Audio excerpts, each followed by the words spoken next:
Isang magandang araw sa inyong lahat. Ako po si Alvin Barcelona at kayo ay manonood ng The Feast Light. Ang The Feast ay isang pagtitipon ng Light of Jesus Family na pinasimulan ni Brother Bo Sanchez. Ito ay nagaganap sa lahat ng sulok ng bansa at sa buong mundo kung saan may pagtitipon sa pangalan ni Jesus at nakakaranas ng pag-ibig, ng pag-asa at pagpapalalim ng pananampalataya na maaari nyo rin maranasan at gawin pagkatapos yung manood sa pagbabahaginan o sharing ninyong magkakasama gamit ang mga reflection guides na ibibigay pagkatapos ng talk na inyong mapapanood. Simulan na natin ang ating feast sa ating panalangin. Sa ngalan ng Ama at ng Anak at ng Espiritu Santo. Amen. Sa araw na ito, tinatanggap ko ang pag-ibig ng Diyos para sa akin.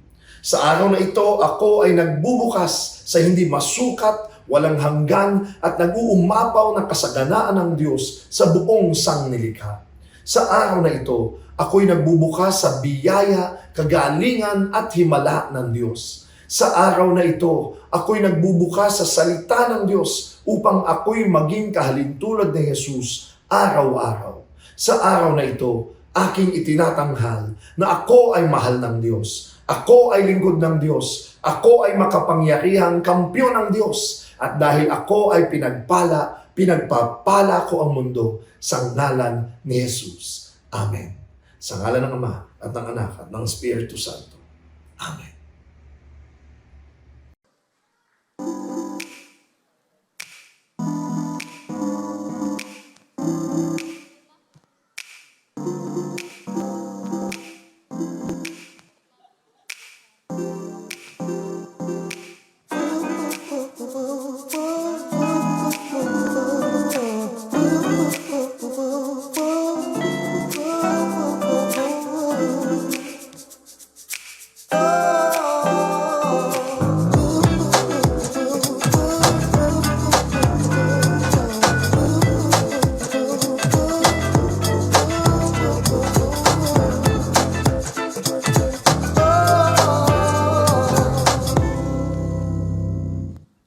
Everybody proclaim, the Lord is with me.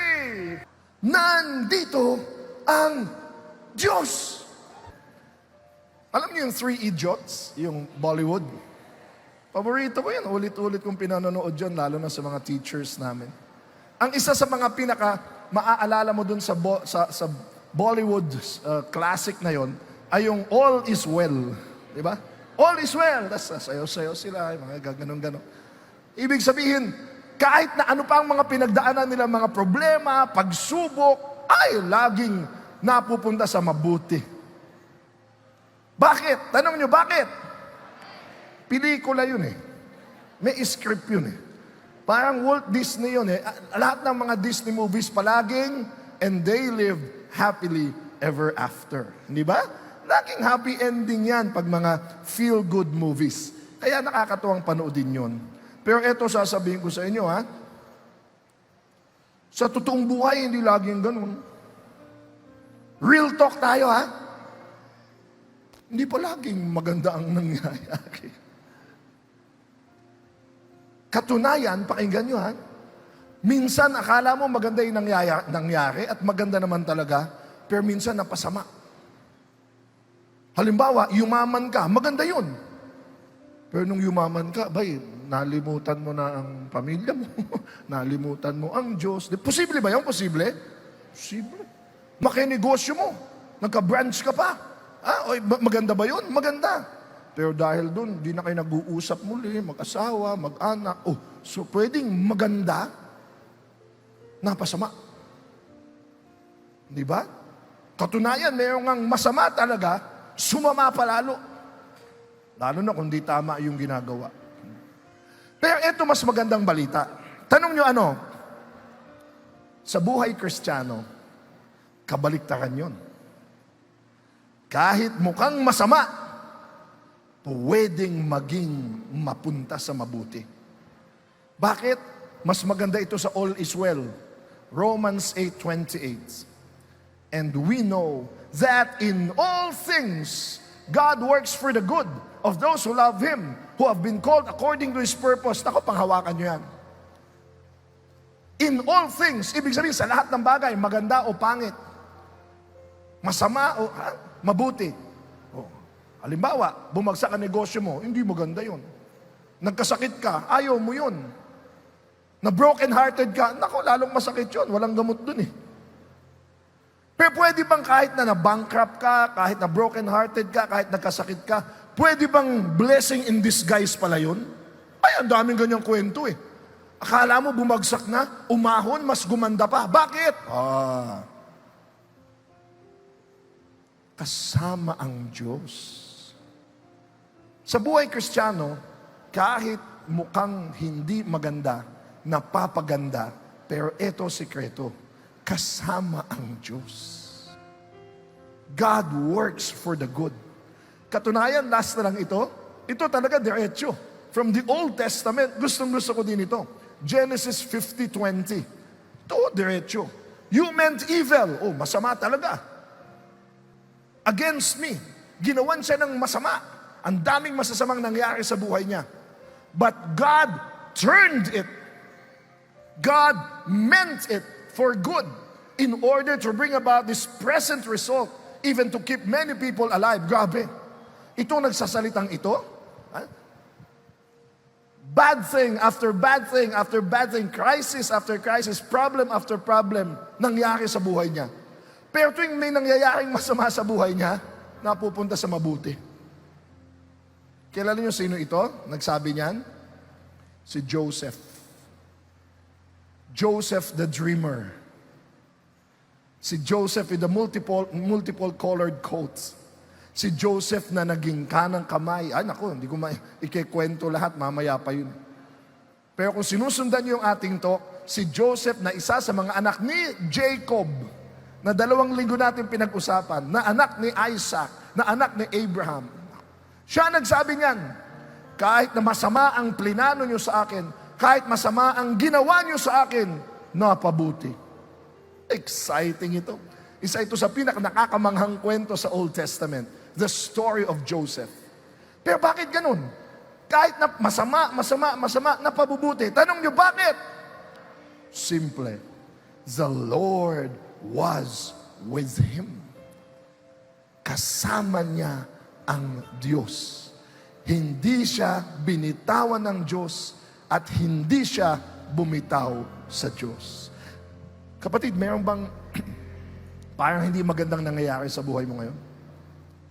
Sa kalusugan mo, sa financial mong buhay, sa love life mo, sa pamilya mo, sa mga pangarap mo na tila sablay at palpak at ang layo pa.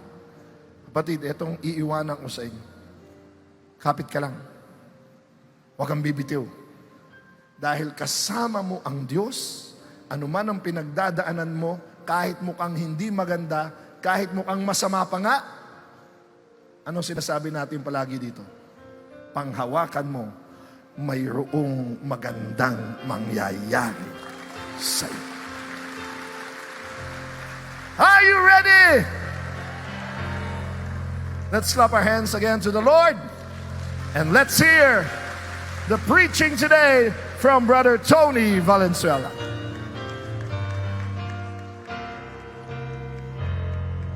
Ako po si Brother Tony Valenzuela. Can you say it again with me? The Lord is with me. But I want you to declare this with me ngayon hapon na ito, personally right now. Put your hand over your chest and say it with me. Makita natin sa screen. If the Lord is with me, I'm blessed. If the Lord is with me, I'm satisfied. If the Lord is with me, I can love my neighbor. If the Lord is with me, I can prosper. Amen. Amen. Palapakan natin si Lord. Truly, He is here with us. He is with you every moment of every day. Nasa atin ang Diyos. Pero konting kwento lang uli. Okay lang po ba?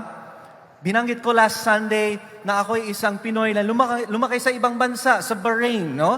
And dahil lumaki ako sa ibang bansa, extreme introvert talaga ako. At pabor sa akin nung pumunta ka dito after high school, nag-aral ako sa seminaryo. Pabor talaga ito sa akin because yung sa seminaryo, mag-aral ka lang, magdadasal ka lang, may schedule kang susundan. Kumaga, you're to yourself and with the Lord.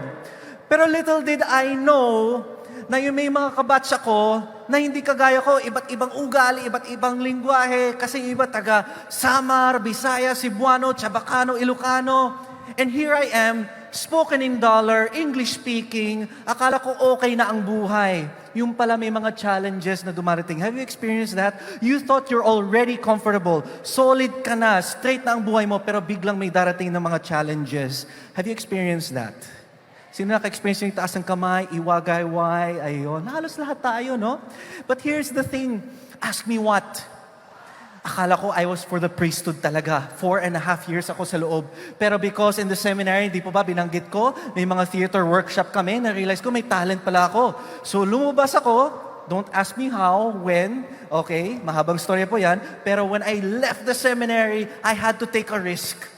Kasi, Lord, paano naman? Maghanap ulit ako ng trabaho. Panibagong adjustment na naman ito. Di ba, Lord, straight na tayo. Magpapare na ako. Solid na tayo dito. Bakit biglang iba yung iba yung calling? Na-experience mo ba yun? Iba yung sinasabi ng puso mo sa sinasabi ng isip mo. Kagaya sinabi ni Father Pau kanina, minsan naglalaban yung utak at emotion natin.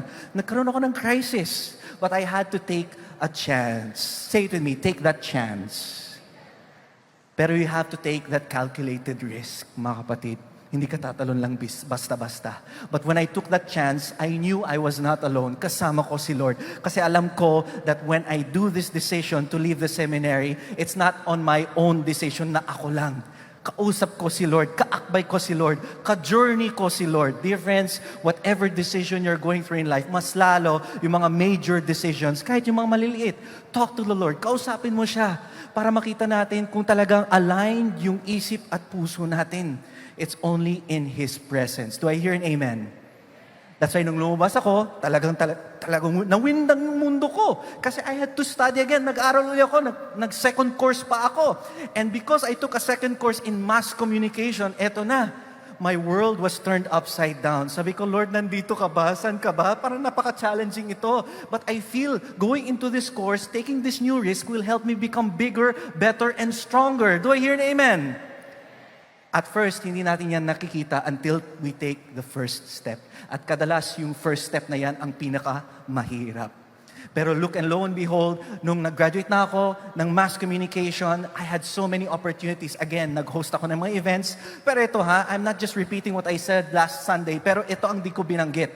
In that journey of hosting events, of going into commercials, and hosting weddings, ang dami kong nakilala na hindi feaster. In fact, yung mga nakilala ko dito sa industriya, we can say hindi sila familiar sa community. Hindi sila super religious. Yung pinanggalingan ko, former seminarian, magpapare sana tapos papasok ko sa ganitong mundo. Parang, wow, totoo ba ito, Lord? Ang hirap. And there will be many times ma-heartbroken ako sa mga narinig ko, sa nakita ko. Lord, parang ito ba ang gusto mong mundo para sa akin na papasukan ko? Is this what you want for me? Galing ko ng seminaryo, tahimik ang buhay ko noon. And here we go, from the comfort zone to your courage zone. Pakisabi sa katabi, God is calling you to your courage zone. And the people that I would meet, nakilala nila din ako na bilang servant sa feast. At nagtanong sila, paano sumali dyan? Ano bang ginagawa nyo? Ayan. That's where my entry point to share my life story kung anong ginagawa na ni Lord sa buhay ko. Amen? Diba? It has to come from them. At mas lalo, nung nag-theater ako, talagang pumasok ko sa professional theater group, talagang iba-ibang mundo doon.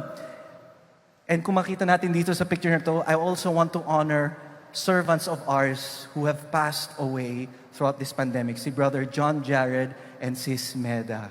For those who know them, can we just give them a round of applause? Nandito po sila. Dahil sa kanilang dalawa, they brought me into meeting people who could open up a new world for me in the entertainment industry. Nako, sinasabi ko sa inyo, I thought in the longest shot, I would never enter in this kind of world. Pero mukhang dito ako tinawag ni Lord Not to change who I am, but to be who He wants me to be in that territory. Nagigets po ba natin? I never stopped serving. And I had to check in this foreign territory na pinapasukan ko in the entertainment industry where I felt God was calling me out of the seminary into my courage zone. God is prospering me too. Can you say it with me? God is prospering me too. Ayan, yan ang talagang masasabi ko, Me Too movement, yung God is prospering me too. And when God calls you out of your comfort zone into your courage zone, sa una pa lang akala mo nakakatakot. Pero when you take those next baby steps, unti-unti, yung pala, hindi ka na lang naglalakad. Tumatakbo ka na. Do I hear an amen? And when you are prospered, you not only prosper others, but you prosper too. Ikaw din mismo. You are prospering in your life. That's why, dear friends, ask God. Sometimes kasi, baka, dear friends, you're feeling right now, para sa akin ba ito? Yung trabaho na ito? Itong relationship na ito? Is this for me? Napaka-toxic naman ito, Lord. Napaka-bigat. Napaka-stressful. That's why, dear friends, ask yourself. Ask God as well if this foreign territory is your mission field. Is this opportunity that God has put you into? Baka ang tingin nyo, kasalanan mo, it's my fault that I'm in this situation. Baka yung iba, feeling nila, it's because of the decision of others na nandito ako. Wala akong magawa. Ako, napilitan lang ako, pero nandito na ako.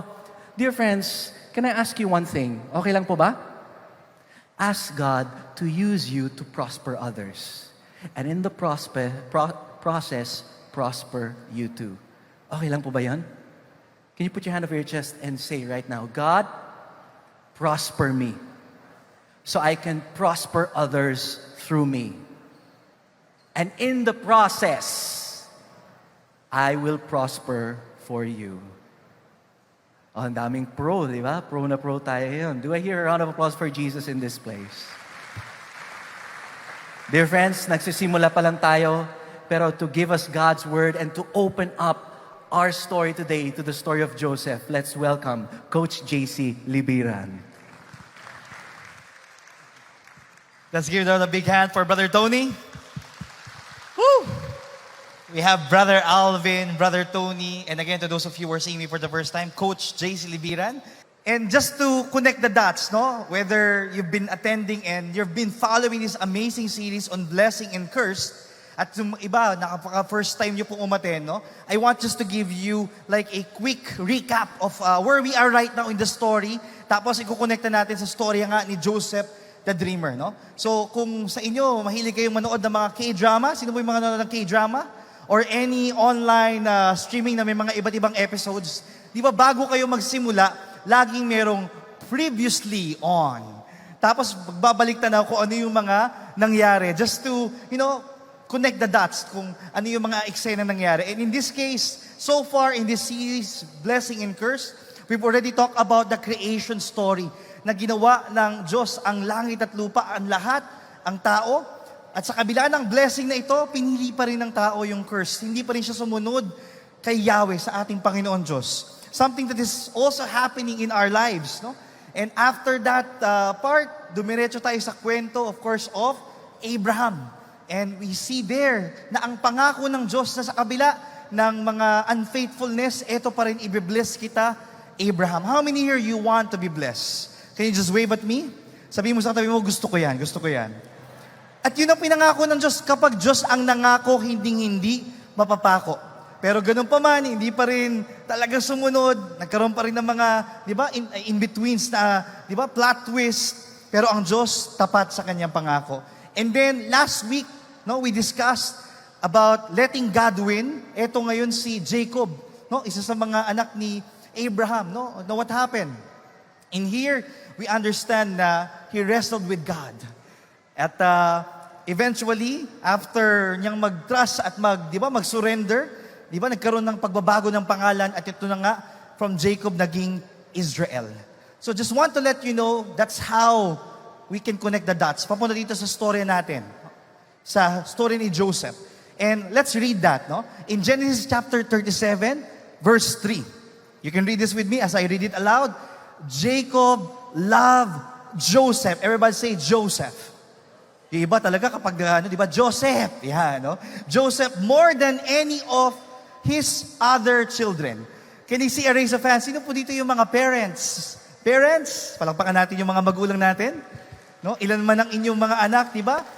Di may iwasan, meron tayong nagiging favorite, meron tayong mas na papaboran, no? And in this story, we're gonna look into that, no? Yung favoritism, yung sensitivity, and that also includes, no, sa kabila ng kung ano man ang ibato ng buhay sa'yo, papaano ka mas lalong magtitiwala pa rin sa Panginoon ng Diyos.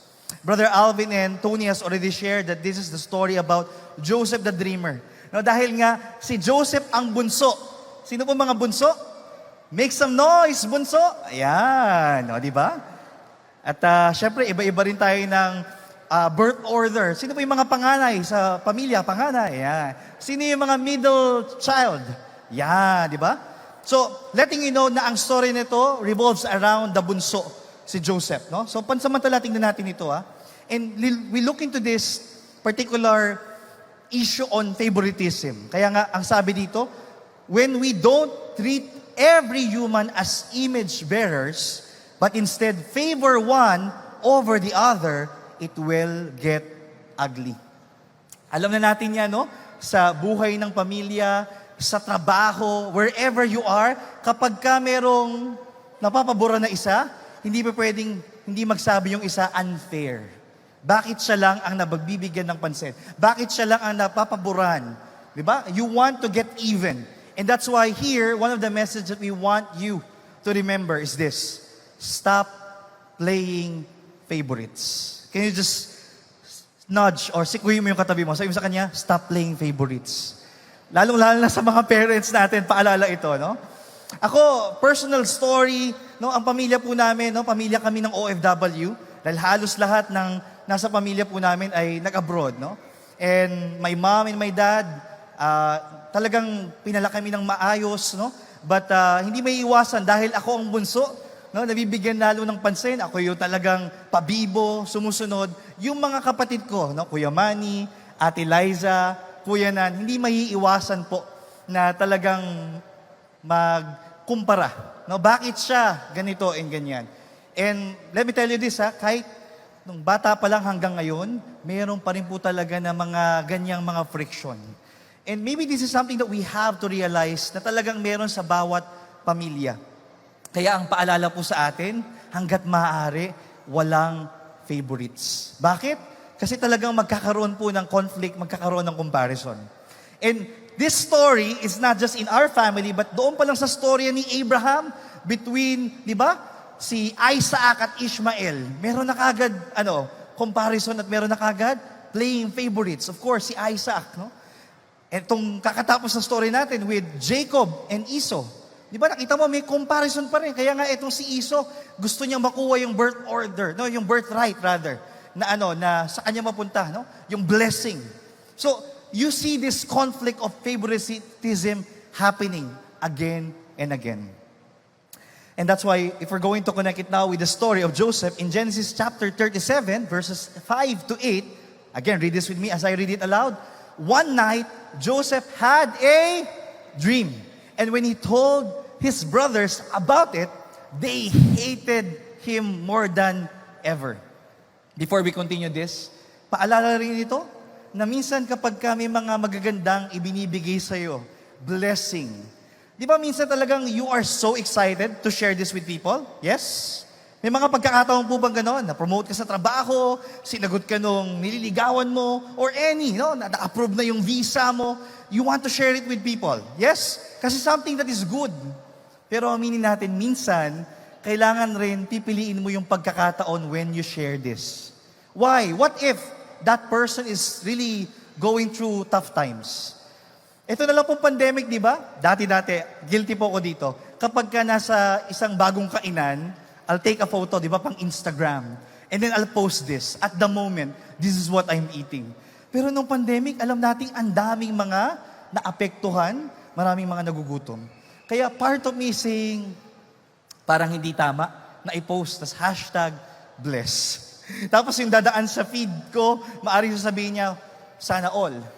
So doon makikita na talagang dapat alalay din, we have to be sensitive whenever we share something that has blessed us because we just don't know the people around us. Tignan mo nga yung katabi mo, mukha bang blessed siya? O mukhang maraming pinagdadaanan niya, no? O, di ba? Kaya we need to be sensitive. Kaya ito, nung kinikwento niya sa mga kapatid niya, listen to this dream. He said, we were out in the field, tying up bundles of grain. Suddenly, my bundle stood up. Si Joseph, no? Akin yung pinakatumayo. And your bundles all gather around and bowed low before mine. So grabe. Ikaw yung pinakabunso at sinasabi mo to sa mga mas nakakatanda mong kapatid, talagang magkakaroon ng insecurity, talagang magkakaroon ng comparison dito. His brothers responded, so you think you will be our king? Do you? Do you actually think you will reign over us? Mas mahihigitan mo ba kami? And they hated him all the more because of his dreams and the way he talked about them. So here, makita nyo na kagad kaya Joseph the dreamer. Kasi may mga pangarap or meron siya mga panaginip, no? At for his brothers, hindi nila magets yun at akala nila na parang nagmamataas, no, si Joseph. As we continue the story, eto na. No, syempre, nandun talaga yung hindi may iwasan dahil sa naiinis sila. They hated Joseph. In Genesis 37, verses 20 to 24, up until 36, come on, let's kill him and throw him in one of the cisterns. We can tell our father, a wild animal has eaten him. Then we'll see what becomes of his dreams. Grabe yung galit nila, no? But when Reuben, everybody say that, Reuben heard of this scheme, he came to Joseph's rescue. Nabuti na lang, no? Yung isang kapatid niya.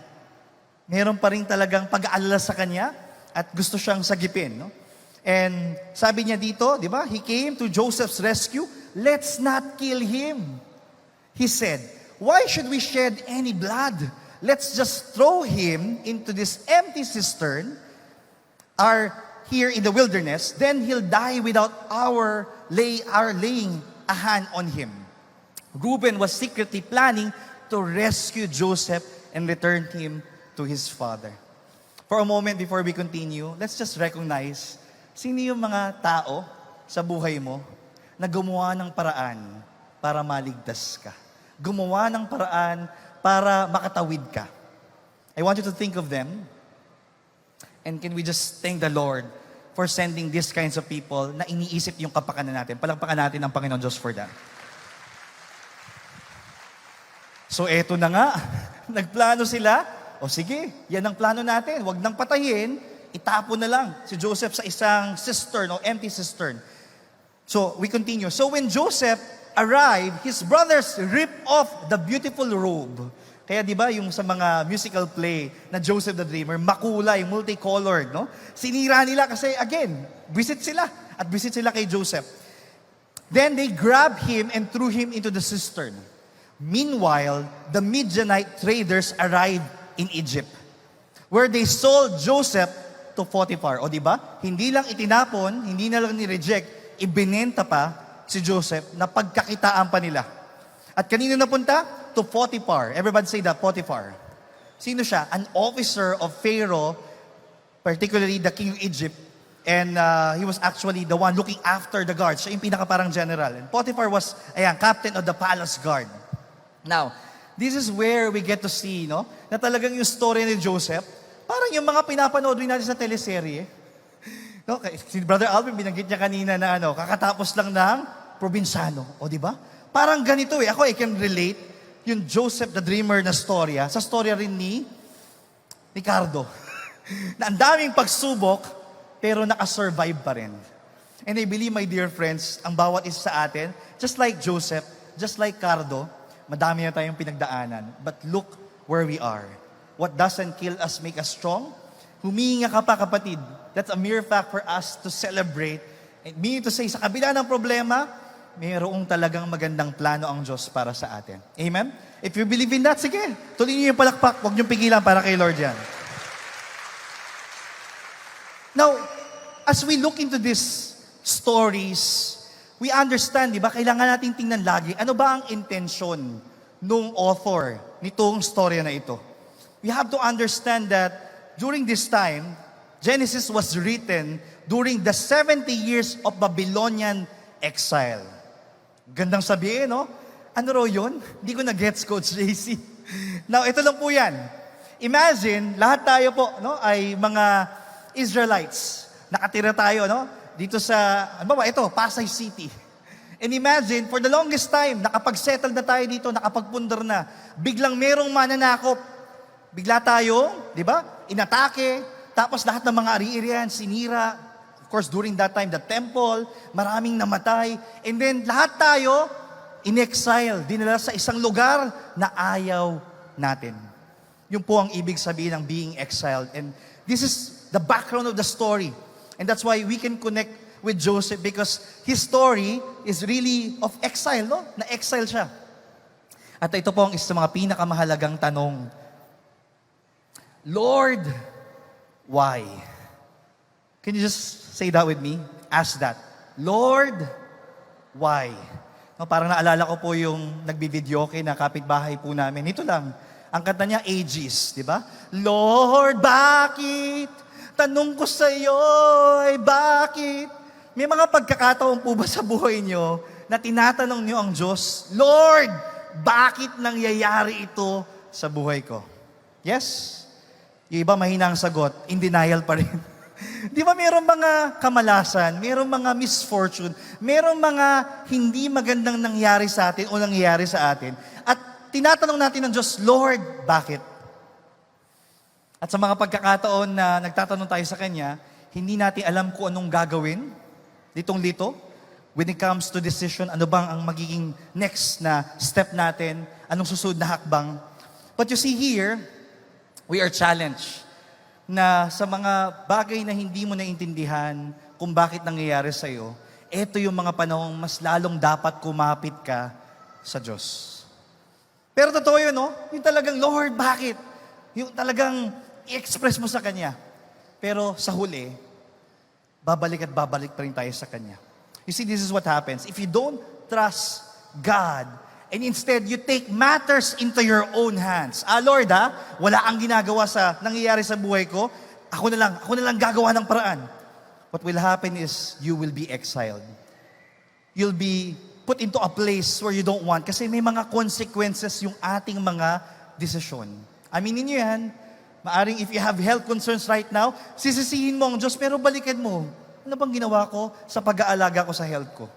Yung kapirahan mo, maaring baon ka sa utang. Sisisihin mo ba ang Diyos, pero balikan mo. Ano ba yung mga naging gastusin ko? Nung mga panahon na nakakumikita ko, saan ko pa dinadala ito? You see, it's not blaming it to God, but it's reflecting, nagtiwala ba ako sa Kanya at ginawa ko ba ang tama? You will be exiled and you will be separated from your God and your family. So my dear brothers and sisters, I'm asking you this question. No? Ito yung reflection natin. No? Nagtatanong tayo, but why me? I'm a good person. Nasabi niyo na ba yan? I was exiled too. No? Yung trabaho ko ngayon, dapat nakaalis na ako ng bansa. Yung relationship mo ngayon, di ba? Dapat mas better. No? Yung mga problemang meron ka ngayon. And you can go back and forth, asking this same question, why bad things happen to good people? Can you just ask that with me? Tanungin mo yung katabi mo. Why bad things happen to good people? Mukha bang mabait yung katabi mo? May mga hindi magandang nangyayari sa kanya. Sa iyo rin, no? And here the feast, yes, no, we are good people. We want to be good. Alam niyo, wala po kung may sasagot sa inyo. But I just want to let you know na ako rin po. Tinanong ko yan sa Diyos. Most of you have known this story that for 5 years, 4 times kaming nawalan ng anak ng asawa ko. And every child loss, every miscarriage is so painful, so traumatic. Anniversary kami, magpapasko, masaya ang lahat, pero kami nagluluksa. Bakit nawalan kami ng anak? I don't know what you're going through right now, but same thing with you. Nagtatanong ako, Lord, mabait naman kami. nagsaserve naman kami, ginagawa naman namin yung tama, pero bakit nangyayari ito sa amin ngayon? Maybe that's where we can find comfort and encouragement in the story of Joseph. Kasi sigurado nung inihagi siya doon sa cistern, nung ibinenta siya, he was hated by his siblings. Tinatanong niya rin yun, Lord, bakit nangyari sa akin ito? Pero ito na yung plot twist. Sabihin nyo nga, plot twist. Dito nagbago yung storya in Genesis chapter 39 verse 2. The Lord was with Joseph so that he prospered and he lived in the house of his Egyptian master. Nung naibenta siya kay Potiphar, akala niya katapusan na, pero ang Diyos ginustong mapabuti siya. And in that case, he was able to prosper. Kaya kapatid, Beshi, are you exiled right now? Are you in a place where you don't want it? You're sick and tired of what you are experiencing? Here's God's promise, and here's God's word for each one of us. God will prosper you wherever you are. Amen? Sige, tuloy niyo yan. Because you are accepting and you're receiving that blessing from the Lord. Kahit nasaan ka pa man, ibibless ka ni Lord. Sa panahon ng kagipitan, sa Panginoon, sa panahon na ikaw ay nakaangat, o sa mga trying times, challenging times, kasama natin ang Panginoon Diyos. At ito po, paalala rin sa atin, kung hindi man kagipitan, pero ikaw ay nasa magandang estado, no, you are really doing well in life, it's a reminder for us to continue to be humble. Kaya nga, di ba, yung responsibility na paborito si Joseph, yung iba minasama, yung kapatid niya, but on the other hand, dapat rin, no, kapag binigyan ka ng regalo, kapag binigyan ka ng talento, that interpretation of dreams, gamitin mo rin sa kabutihan. And that's why here, your prosperity does not depend on your location, but on your companion. Mga kapatid, hindi lamang po yung kung nasaan ka. No, okay ako ngayon eh. Pero tanungin mo lagi, sino bang kasama ko ngayon? Look at the people around you, maybe your family, your friends, the people who did not give up on you, and most especially, ang presensya ng Diyos sa buhay mo nang hindi ka iniwan. Hindi ka pinabayaan. Yes? Amen. So ito na, if the Lord is with us, if the Lord is with me, definitely, I will prosper where I am. Can you just say this after me? Put both of your hands near your hearts. Feel your heartbeat and say this after me. Ready? Go. If the Lord is with me, I will prosper where I am. Amen? Amen. Amen to that. Sige, palampakan natin siya. So, eto na nga. Okay na yung storya ni Joseph eh. In Genesis chapter 39, verse 3 to 6, Potiphar noticed this and realized that the Lord was with Joseph, giving him success in everything he did. Kahanga-hanga talaga kasi ang Diyos nasa kanya. He was really doing well, excellent. Hinangaan talaga siya ni Potiphar at ng mga tao, no? Doon. This pleased Potiphar, so he soon made Joseph his personal attendant. Grabe, na-promote. He put him in charge of his entire household and everything he owned. To whom much is given, much will be expected. Diba? Ang sabi pa nga ni Uncle Ben sa Spider-Man, with great powers comes great responsibility. And I believe all of us, my dear friends, have been entrusted with something. Talento, kabutihan, in whatever that you do right now, sa iyong kabuhayan, sa iyong pinagkaakitaan. In here, we understand, talagang dadating pa rin yung pagsubok. Akala mo okay na, pero meron pa rin magiging gusot. In Genesis chapter 39, verses 3 to 6, from the day Joseph was put in charge of his master's household and property, the Lord began to bless Potiphar's household for Joseph's sake. Grabe, no? Hindi lang si Joseph ang blines, pero pati yung mga pinaglilingkuran niya. Kaya, how many here you're gonna go to work tomorrow? Sabihin niyo, Monday na naman. Sino po yung excited pumasok ng Monday? Woo! Parang humina na, ha? It's a reminder that sa inyong trabaho, kabuhayan, negosyo, di ba, livelihood, gagamitin ni Lord yan para maging blessing sa iba. All his household affairs can run smoothly, and his crops and livestock flourish. So Potiphar gave Joseph complete administrative responsibility over everything he owned. With Joseph there, I want you to read this with me, he didn't worry about a thing. Ang sarap siguro, no? Yung mga boss natin would think na kapag nandyan ka, everything will be okay. Tignan mo yung katabi mo. Kapag yan ba ang kasama mo, kapag yan ba ang katrabaho mo, everything will be okay? Parang natawa na kayo Parang nagdalawang isip na kayo. See, ang concern na lang nung ni Potiphar, except what kind of food to eat. So ganun ka grabe, ganun ka sakalam si Joseph. Kaya nga, ito po, sa bawat pagsubok na dumadating sa buhay natin, every crisis is a calling. Grabe ibinenta, ni-reject, hated by the siblings. Here comes Joseph being called to work for Potiphar. Sa bawat pagsubok na ibabato sa iyo ng buhay, tinatawag ka ng Diyos para maglingkod. And that's why, kapag ikaw naman ay nagtatagumpay, you're doing well in what you do, prosperity is fulfilling your God-ordained purpose. Pansinin niyo po yon. Hindi lang yung kapag sisweldo ka na, kinsenas katapusan, o kumita ka sa negosyo mo. Di ba you are enjoying the fruits of your labor? Yes? And that's why here at the feast, we're also excited. Lord, thank you sa bigay mong biyaya. I want to be a blessing. It's a reminder for us na na alagaan nyo kung ano yung pinagkakabuhayan nyo. Lalong-lalo na po ngayon talagang very challenging times. Kaya if you have a work, if you have a business, if you have something that can help you, di ba? In your livelihood, pagpahalagaan po natin. That's the call. And that's why here, kahit na challenging times, kahit mahirap, in your crisis, you will hear God's call. Anak, magtiwala ka. Maglingkod ka. Gawin mo ang tama. Because again, sagot kita. The Lord is telling us, ako bahala sa'yo.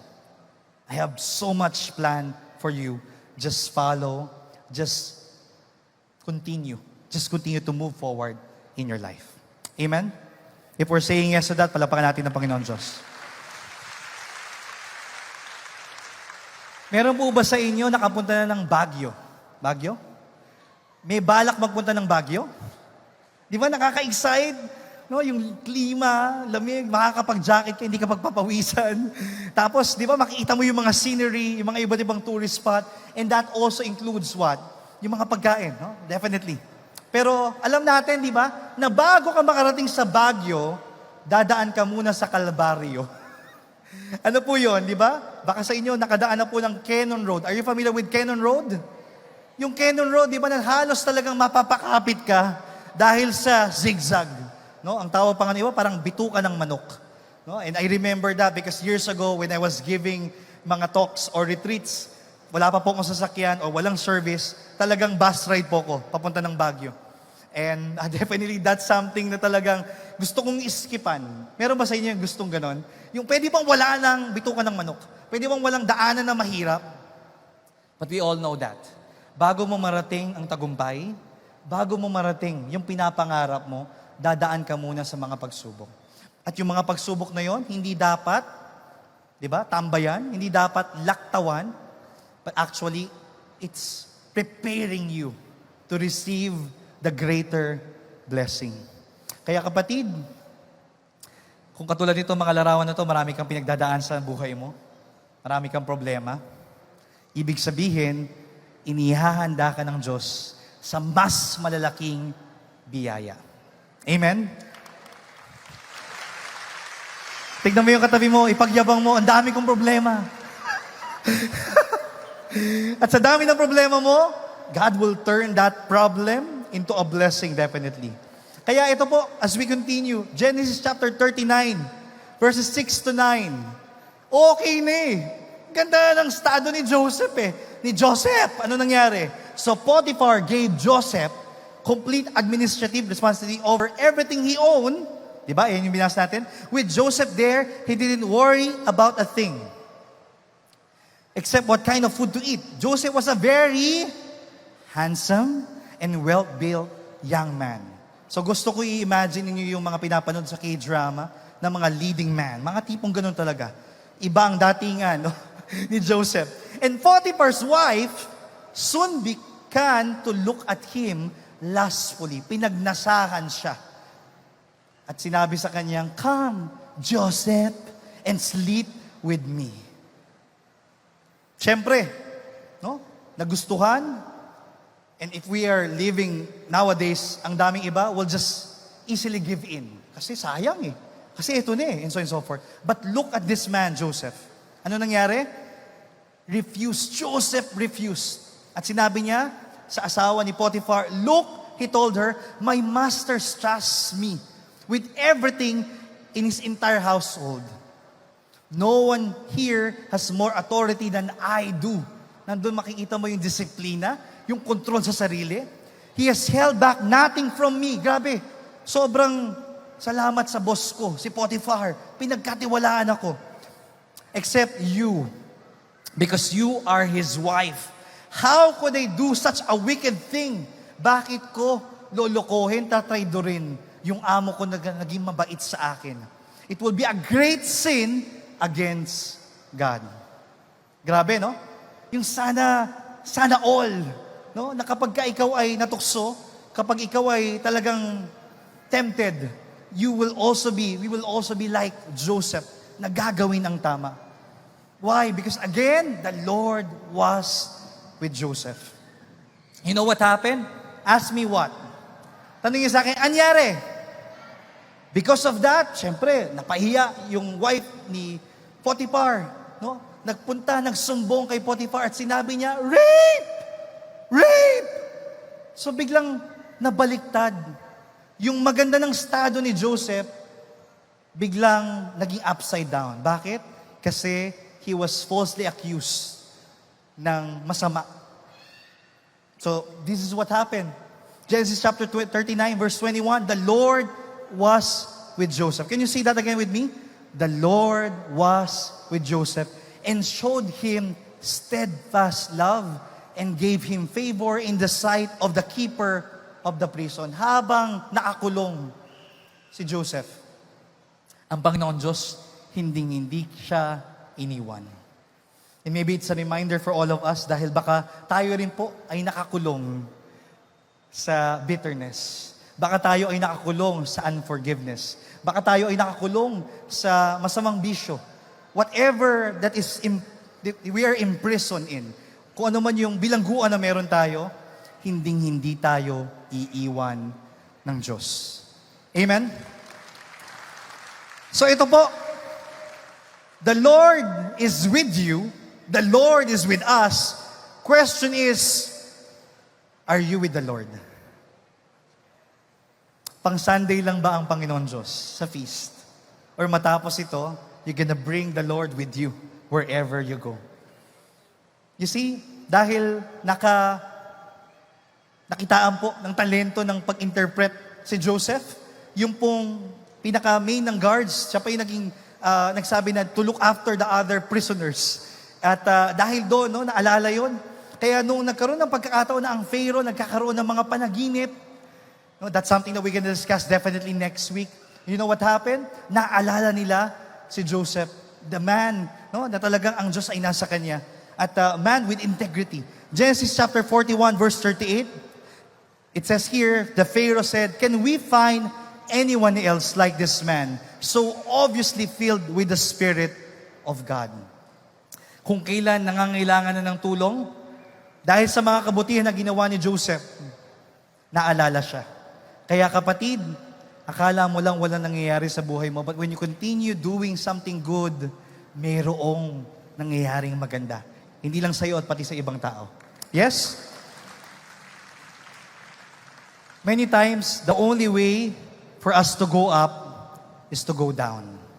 So maybe right now, down ka. Maybe right now, ang daming problema. Pero hindi habang buhay, nandyan ka. Iaangat ka ng Diyos. Kumapit ka lang sa Kanya. And sometimes, in God's long-term strategy, Yung akala mong demotion, yung akala mong problema, yung akala mo na trauma na nangyari sa'yo, gagamitin ng Diyos to bring you up. Just like what He did with Joseph. And that's why for us, my dear friends, Joseph becomes an image of Pharaoh while being the image of God. So much courage, leadership, the wholeheartedness. At kahit na siya ay binaliktad sa storya, the injustice happened to him, anong ginawa ng Diyos? Ginamit pa rin siya. God deliberately plants us, just like Joseph, in pagan territory. Yung mga taong maaring wala ng tiwala sa Diyos. So we can image or we can become His ambassadors and representatives. Nasaan ka ngayon? Gagamitin ka ng Diyos para maging representative niya, ambassador niya. Now friends, wherever you are right now, kapag nasa iyo ang Panginoon Diyos, if the Lord is with you, you can bloom where you are planted. Si Joseph, nasa kulungan, pero imbis na siya ay, masadlak, malungkot, ma-depress, ginamit yon para makausap niya yung mga tao. Nagkaroon ng pagbabago, nakilala siya about his gift in interpreting dreams. And this is very much connected, yung storya ni Joseph, hindi malayo sa kwento ng ating Panginoon Diyos. Because just like Joseph, Jesus descended down into the pit of death so that He can lift you up. Ang ating Panginoong Jesucristo, nagpakatalo para manalo ka. Para manalo ka. And it didn't end there. Just like the story of Joseph, he rose from the grave so that you can rise with him. Kaya kapatid, hindi ka sawi. Isa kang wagi. Dahil ang Panginoon Diyos gusto kang manalo. And He wants to bring new creation for the world, for each one of us. Amen? My dear friends, again, our message is this. The Lord is with us. Nasaan ka man sa storya ng buhay mo, hindi man ito yung ginugusto mo, na-exile ka man, feeling mo parang wala ng pag-asa, ito yung mas lalong panahon na dapat kumapit tayo sa Kanya. As long as God is with us, everything else will follow.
Father in heaven, we thank you. We know that we can never outdo you in your generosity. Ikaw ang unang nagbigay, ikaw ang unang nagsakripisyo. At ngayon, tumutugon din kami sa sakripisyo na magbigay ng aming parte ng aming kinita, parte ng aming biyaya. Binabalik namin sa iyo ang galing sa iyo at alam namin ito'y babalik sa amin ng siksik, liglig at umaapaw sa maraming paraan. Kagalakan, kagalingan at ang ligaya na kami ay nakatulong sa iba. So we give with smiles on our faces and joy in our hearts. We give to the Lord in Jesus' name. Amen.